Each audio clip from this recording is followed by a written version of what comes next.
Hey everybody, this is my new garden tank, and if you've been following along with the progress of this tank, it's only been up for a week or two. One of the things I was interested to see was whether or not I was actually going to have any of these daylilies bloom. And as you can see, I've got two of them have already opened up. I came in here to get the fan turned on, get the house aired out a little bit. It's an absolutely beautiful day out. And boom, look at all that color sitting there looking at me. So I'm really happy about that. I knew this light was going to just do amazing things with this little garden area. Now, you don't know what it looks like out in my yard the way I do, but I have most of these plants. In fact, most of these plants came from out in the yard. And I can tell you, the creeping Jenny in my yard does not climb up things. It basically hangs down things. There's just no way I get that kind of upward growth outside in the amount of sunlight I get. My dead nettles back here, aside from the ones that didn't make the transition, the ones that actually survived and are doing well, have turned upwards. They're doing fantastic. My stone crop in here is all in full flower, blooming. And then, of course, over here we've got my creeping Jenny. It's actually getting so much sun that it's starting to turn that golden color. I don't know if there's actually a difference between golden Jenny and creeping Jenny. I think it's just sold that way under different names, but honestly, creeping Jenny will turn a very golden color if it gets a lot of sun. If it's in a shadier location, it does well enough, but it stays a very bright green color. And we're starting to get that almost sort of golden-y transition happening between the darker green leaves from what it used to be out in the yard. So this is all some pretty exciting stuff for me. I'm really happy to see how the garden part of these garden tanks have turned out. I've always said that the aquarium parts were going to be kind of in the background. They were going to be less noticeable, more of a water feature type effect than the focus of the gardens themselves. So I am thinking about changing things up a little bit. I do have another one of these grow lights, and I'm thinking about, instead of having this such a shady sort of, I don't know, the shade plants, not so much shady. As you can see, it's very brightly lit, but it's mostly shade plants in this garden. And once you get back here, you don't really even notice that I have all these other plants going on back here. So, excuse me. I might tighten that up. I might do something with these hostas back here. They are kind of big and bushy. They do sort of get in my way. I can walk around them for the most part, but try getting between that and the tank and shooting video. It just doesn't really work. My back is pushed up against these leaves, and from this direction it's not so bad because the table's there and I can only back up so far. When I get around to the other side, it's a little different.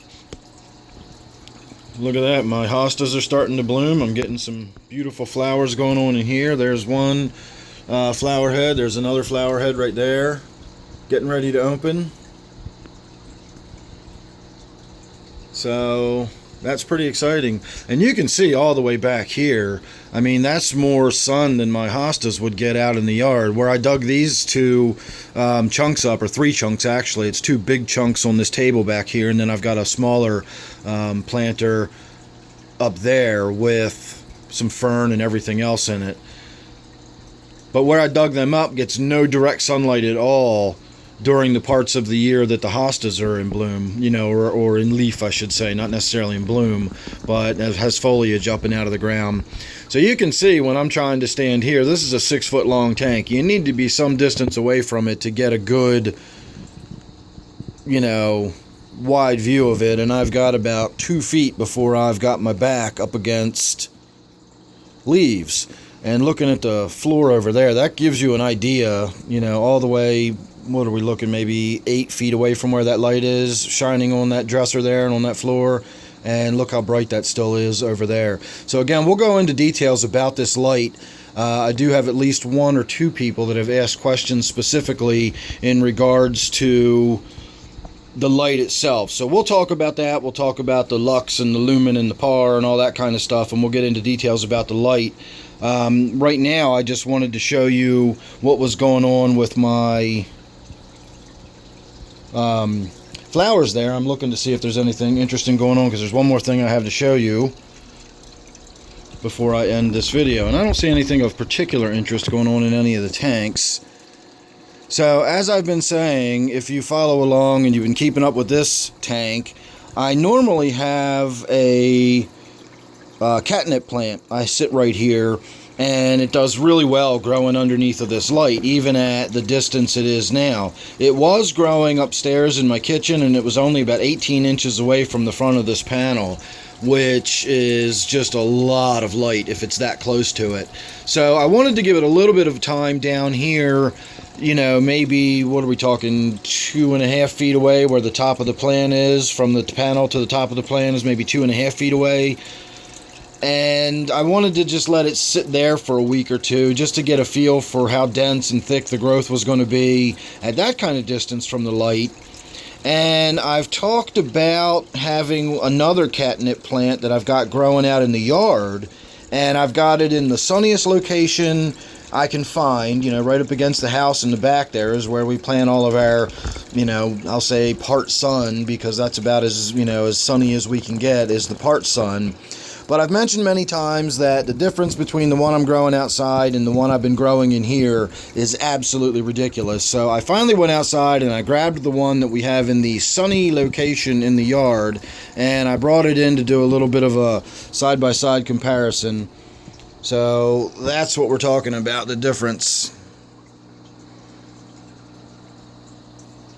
That's what full sun in my yard does versus the artificial light I have down here in the basement. I mean, it's just no comparison. This is just a dense, thick bush. It really needs to be watered. That's why I can toss this around so easily. It's very light.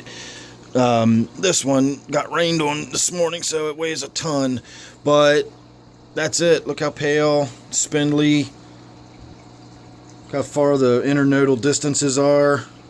Look how compact and dense and dark green. Now, I will say I also treat this one a little better. This one gets plant food fairly regularly, whereas this one sort of gets left to its own devices. But still, quite the difference. So again, I will be going into some more details about that light in particular. And in the meantime, like I said, I just kind of came down here to get the fan turned on. I think I said that earlier in this video. So I'm going to get on with that. Hopefully I'll have time to get something else shot tonight, but if not, this is going to be your video for the day. And again, look forward to some more stuff coming up here pretty soon. I've got more flowers that are going to be blooming, and just, it's going to be fun watching this grow in and seeing how this changes over the summer. So make sure you're subscribed. That way you won't miss any of that or anything else I got coming up. And don't forget, I call this one my garden tank. Thanks for watching. Hope you enjoyed, and I will see you real soon.